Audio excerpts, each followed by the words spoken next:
Hi, my name is Ken Cutbush. I'd like to talk to you about the risk of arthroscopic remplissage surgery.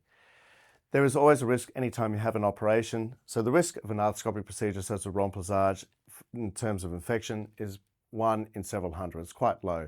There's always a risk of frozen shoulder anytime we're near a shoulder. Frozen shoulder will resolve by itself. It will help the thing heal up, whatever the repair is. However, it can be a bit miserable until it does and can be months. DVTs, hematomas, wound problems, all those sort of little issues can occur. And if you have an anaesthetic as you would with remplissage, there's a risk from the remplissage itself. Let's put some science behind that. Gouveia et al. Published in the Journal of Arthroscopy in 2020, a systematic review. What they're actually looking at was a comparison of an anterior bone block versus a labral repair and a remplissage. A remplissage is an operation done at the back of the shoulder.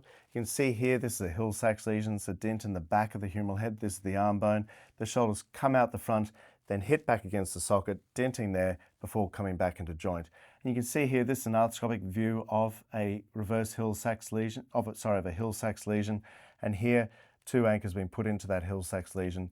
I put these in as part of a remplissage repair. What we do is put anchors into that defect and tie the posterior capsule into the defect to exclude from the joint and tighten the joint a little bit. It's quite an effective arthroscopic operation for shoulder instability.